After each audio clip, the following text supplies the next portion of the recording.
My alien roommate tries human breeding for the first time. Keth 9, an alien from the distant world of Neorin, had arrived on Earth with a mission to study humanity. The Galactic Council had long been fascinated by Earth's development, especially how a primitive species like humans had managed to survive and thrive in the vast cosmos. Keth 9, being an expert in cultural studies, was assigned to live among humans, observe their customs, and report back to the Council. But the assignment was not without its challenges. Keth 9's species had a very different way of thinking about life and reproduction. For the Neorans, reproduction was a controlled process, rigid, efficient, and calculated. There were no surprises. There were no mistakes. Every action, every decision was meticulously planned. They bred for genetic perfection, and their families were formed through carefully arranged protocols designed to ensure the survival of their species. In contrast, humans were chaotic, unpredictable, and emotional. Their way of life, their decisions, and even their survival strategies seemed random at best. But there was something fascinating about them. Keth 9 knew that there was something in their disorder that made humans unique. The first few days were filled with ordinary observations: human eating habits, their odd preference for colorful clothes, their obsession with strange devices they called phones. But as Keth 9 spent more time among humans, one particular behavior kept coming up. In every conversation, in every human interaction, the word breeding kept popping up. It was in the movies, in the books, in conversations between humans of all ages. At first, Keth 9 didn't understand what it meant. In the alien's native tongue, breeding referred strictly to the controlled biological process of producing offspring for the continuation of the species. Keth 9 had never encountered the word used in such casual, emotional contexts. One day, while reading through a history book on human culture, the alien came across a section about family dynamics. It said that humans breed through love, care, and mutual consent. Keth 9 was perplexed. How could such an unregulated, emotional process lead to the survival of a species? In Neorin culture, there was no room for emotion in the creation of life. Reproduction was treated as a scientific procedure, not something based on fleeting feelings. The more Keth 9 studied, the more confused they became. Human relationships seemed so illogical. How could a species, so vulnerable and so reckless in its actions, have lasted this long? Surely, there was more to it than just this breeding they kept talking about. Humans couldn't possibly survive by relying on emotion alone. It made no sense.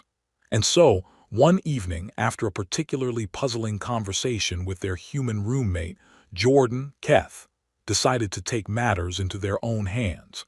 The conversation had started innocently enough. Jordan had mentioned that they were thinking about getting a pet, and Keth 9, still unfamiliar with human customs, asked, "What is this breeding process that humans use for animals?" Jordan blinked, clearly startled by the question. "Breeding. Oh, well, that's when two animals, make babies. It's natural." Keth 9 nodded but was still uncertain. "So you're saying that humans do this too? Is it the same? How does it work?" Jordan chuckled, thinking it was just an odd question from an alien. "Well, no, we don't just make babies out of nowhere. There's a lot more to it. We call it starting a family or becoming parents, and it's more about love and commitment than just having children." "Love and commitment," Keth 9 repeated, their multiple eyes narrowing as they tried to process the words. They had no concept of love in their culture, and the idea of commitment seemed like an unnecessary complication. But it was clear that this wasn't just about biology. Humans weren't simply breeding to continue the species. They were choosing to raise the next generation, to care for it, to protect it. It was a decision, not a requirement. That's when Keth decided that they needed to understand this human breeding process more thoroughly. They couldn't just watch from the sidelines anymore. This needed a proper study, An experiment, perhaps. Keth 9 had to understand why humans chose to reproduce when they didn't need to, and why they made the decision to form families despite all the challenges that came with it. The alien's mind raced as they formulated a plan. They needed to observe human breeding firsthand. They would find a way to integrate themselves into the process, to see it from the inside. Keth 9 reasoned that by observing one of these so-called breeding events, they could fully understand why humans engaged in such a strange, unregulated practice. Keth 9 turned to their human roommate, Jordan, with determination in their voice. "Jordan, I believe it is time for me to study human breeding firsthand. I need to witness the full process in order to understand your species' survival mechanisms better." Jordan stared at Keth 9 in confusion, their eyebrows furrowed. "Wait, what? You want to observe human reproduction?" Keth 9 nodded seriously. "Yes, I need to learn how humans breed in a natural, emotional setting. I have been unable to find a scientific explanation, so I must study it directly." Jordan's confusion deepened. I think you've misunderstood. It's not really something you can just observe like a lab experiment. It's personal, it's emotional, it's—" "I understand," Keth 9 interrupted. "I must see the process in action. How does one breed as a human? How do you make these choices?" Jordan, realizing there was no convincing Keth 9 otherwise, sighed and sat down. They tried to explain that breeding was more about building relationships, about finding someone who shared your values and goals. It wasn't just about reproduction. It was about partnership, shared responsibility, and mutual growth. "But I don't understand why humans would choose to give up their freedom to raise children," Keth 9 said, genuinely confused. "Your species could have no obligation to breed, yet you still choose to." "Why?" Jordan paused. "Well, because humans care for each other. We love each other. We want to build a future. It's not a scientific calculation, but it works for us." This simple explanation left Keth 9 deep in thought. The idea that humans chose to care for one another without a biological imperative was difficult to grasp. Yet, the more they thought about it, the more it made sense. Humans were not driven by cold logic, but by something far more unpredictable: emotion. The alien species had no concept of such a thing, but perhaps that was what made humanity so resilient. Keth 9 decided to continue their study, even if they didn't fully understand it yet. They would watch, listen, and observe. Surely, if they understood enough about human breeding, they would finally unlock the secret of why this species had survived so long against all odds. Keth 9's obsession with human breeding had only deepened since the conversation with Jordan. The alien had learned that humans, unlike their own species, did not have strict, regimented systems for reproduction. Instead, humans seemed to form families out of personal choice, something Keth 9 could barely understand. Everywhere they looked, humans were making decisions that went against the very nature of logic. They were not driven by scientific imperatives.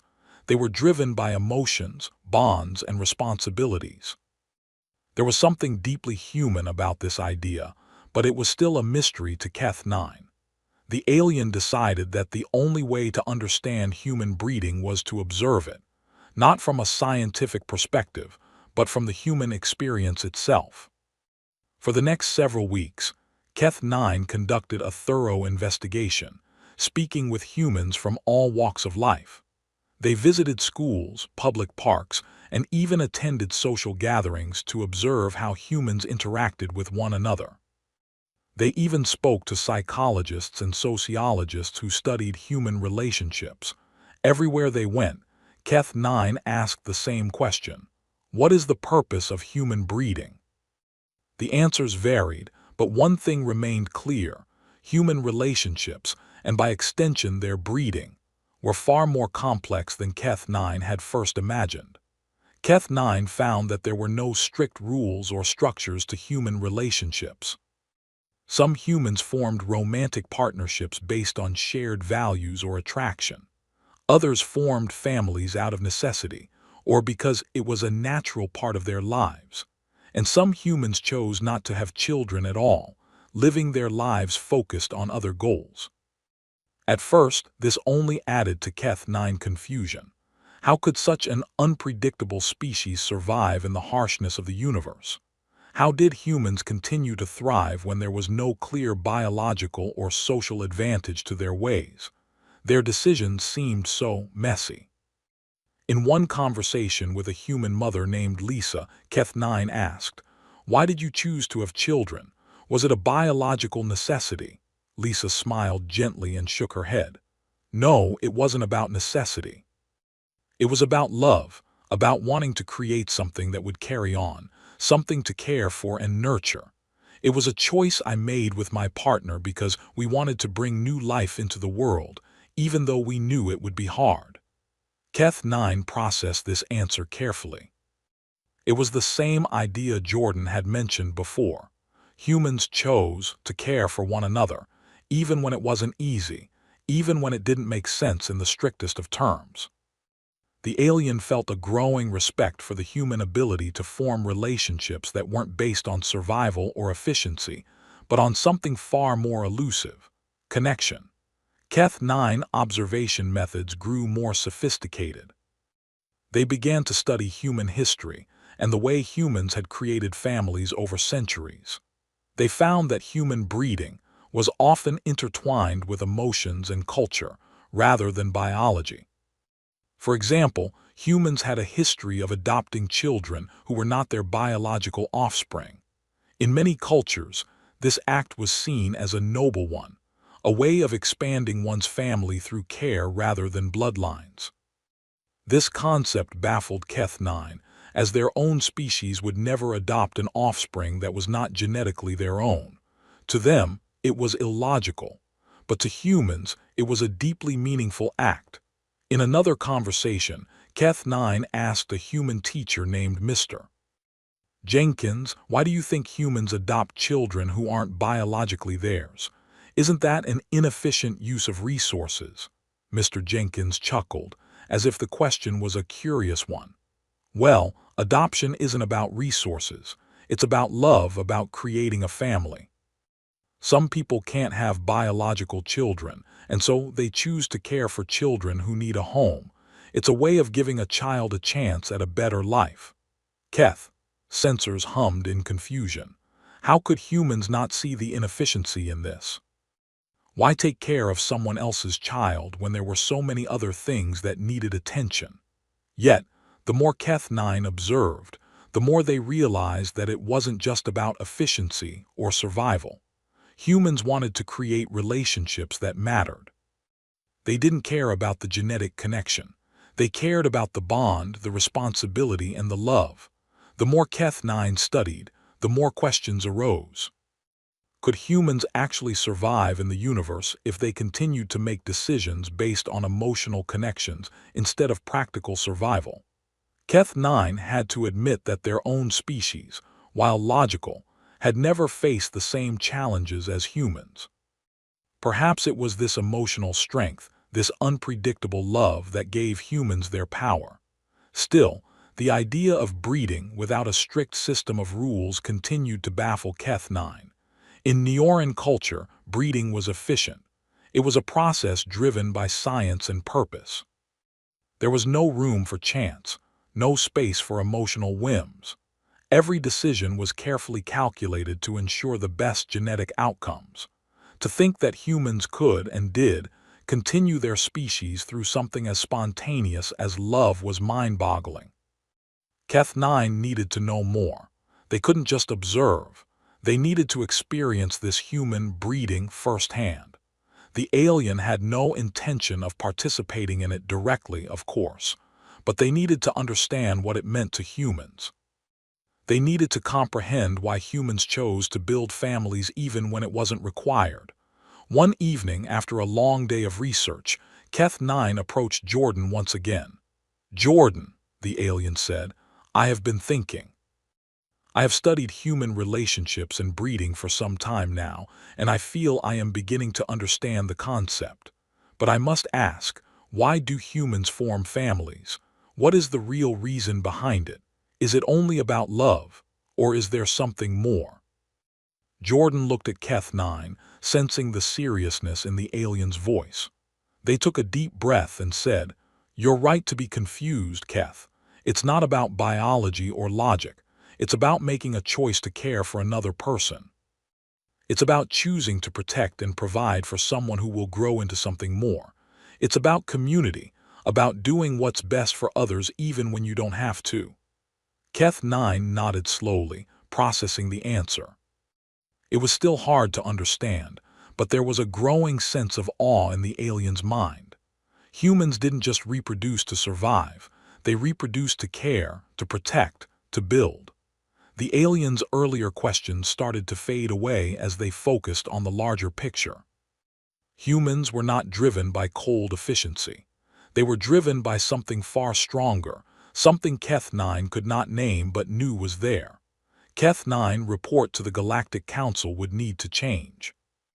The alien was beginning to see that humanity's survival was not about their biological makeup. It was about something far more profound. It was about the choices they made to care for each other, no matter the cost. And that, Keth 9 realized, was humanity's greatest strength.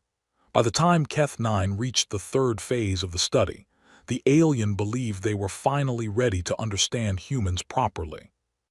Weeks of observation, interviews, and historical research had filled Keth's memory banks. The data was vast. The patterns were clear. Humans formed families through choice, emotion, and responsibility instead of strict control. Still, something felt incomplete. Observation alone was not enough. On Neorin, understanding only came after simulation. Every theory had to be tested. Every system had to be rebuilt and measured. If human breeding truly worked, then it should be possible to recreate it using logic and structure. Keth 9 decided to design an experiment, one that followed human behavior but removed emotional unpredictability. The alien called it the human continuity model. Keth 9 converted the living room into a quiet research space. Screens floated in the air, displaying charts, timelines, and human behavioral data. Jordan watched from the couch with mild concern. "You look like you're about to launch a spaceship," Jordan said. "This experiment is more important than space travel," Keth 9 replied calmly. "I am attempting to prove that human breeding systems can function without emotional input. I prefer evidence." The alien removed variables they considered inefficient: emotional attachment, irrational sacrifice, and personal desire. What remained was a clean, logical structure. At first, the simulation performed well. The virtual humans followed schedules. Resources were distributed evenly. The child unit received food, education, and physical protection. Productivity increased. Waste decreased. Keth felt satisfied. "This is superior," the alien said. "Without emotional interference, the system is stable." "Keep watching." Stress indicators increased. Keth 9 adjusted parameters: more education, more structure, better efficiency. The problems grew worse. The child unit began to fail in unpredictable environments. When systems broke down, no adaptation occurred. When the simulated caregivers were removed, reassigned for efficiency, the child collapsed entirely. The simulation ended in total failure. Keth 9 stared at the results in silence. "That shouldn't have happened," the alien said slowly. All biological needs were met. The caregivers were programmed to spend extra time with the child, even when it reduced productivity. They offered encouragement. They stayed during failure instead of reallocating resources. The system efficiency dropped immediately, but the child adapted faster. When new problems appeared, the child tried different solutions. Stress indicators lowered. Social interaction improved. When caregivers were threatened, the child acted to protect them. Keth 9 felt something unfamiliar: unease. The alien pushed further. They added irrational sacrifice. Caregivers chose the child's safety over their own optimal survival. They stayed when logic said to leave. Efficiency collapsed. Survival increased. The simulation stabilized in ways Keth-9 could not explain. "This is incorrect," the alien whispered. "This violates every known survival model."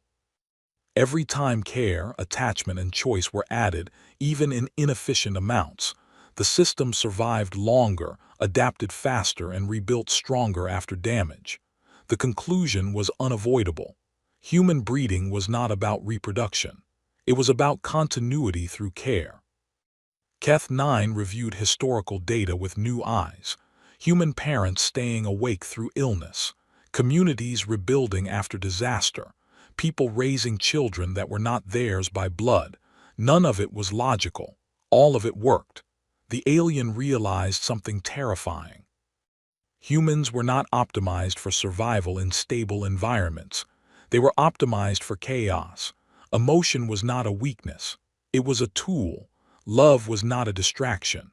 It was a bonding force that turned individuals into networks, families into fortresses, communities into living systems that refused to break.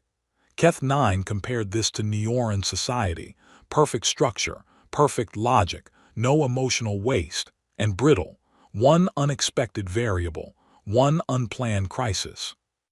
Entire systems collapsed because no one stayed when logic said to leave. Keth-9 felt a deep internal conflict. This discovery would not be welcomed by the Galactic Council.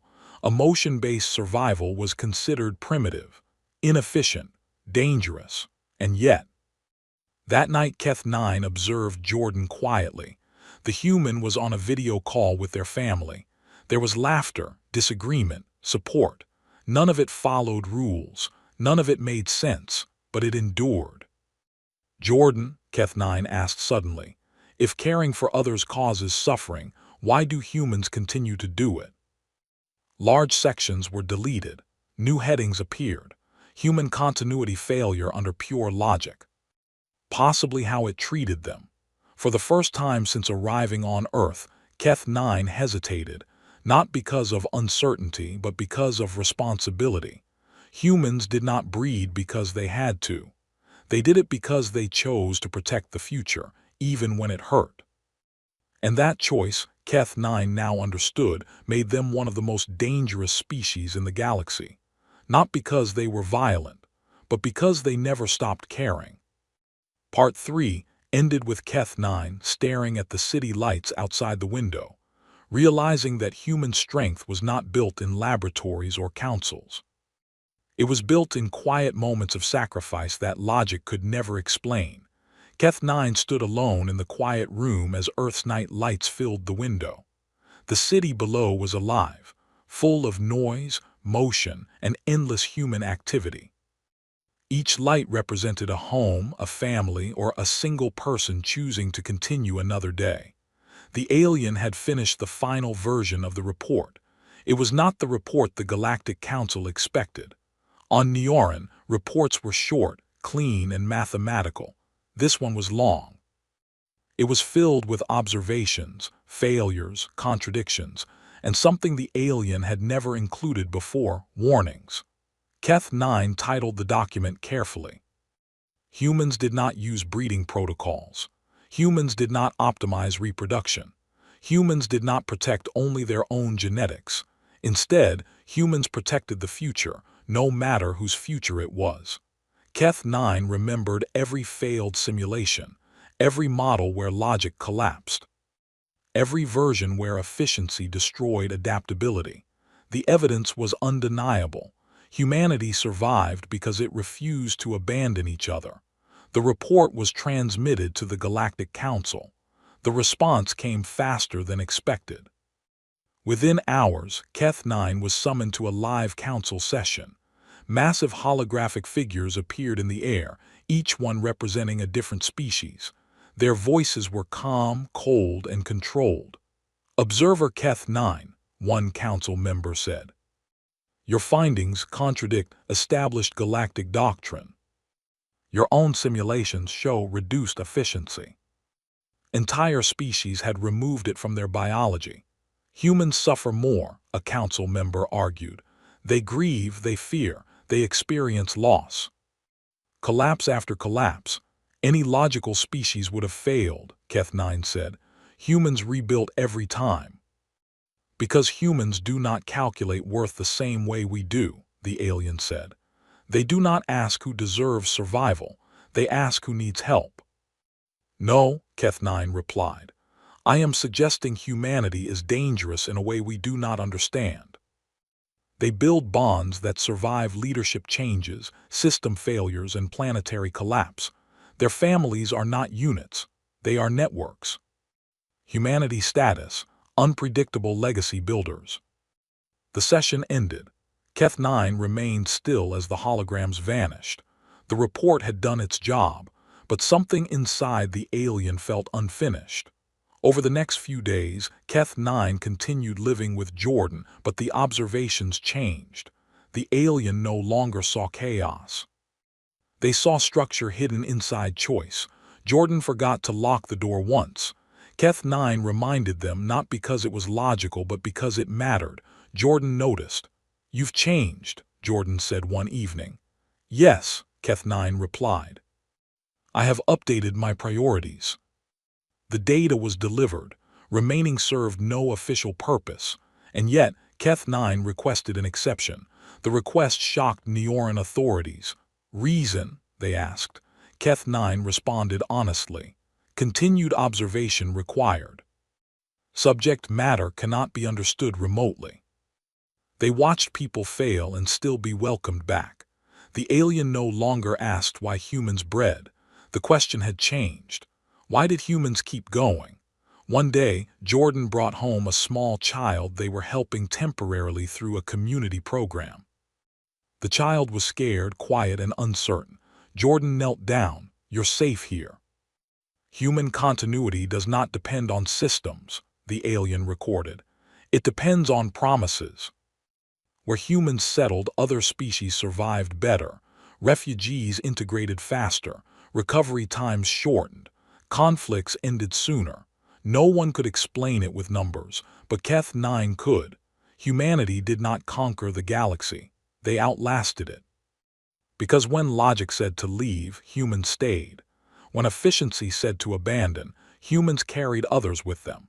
When survival said to choose the self, humans chose the future. And that was why the alien who came to study human breeding never returned home. Because humanity was not a subject, it was a lesson, a dangerous one, a hopeful one, and once learned, impossible to forget.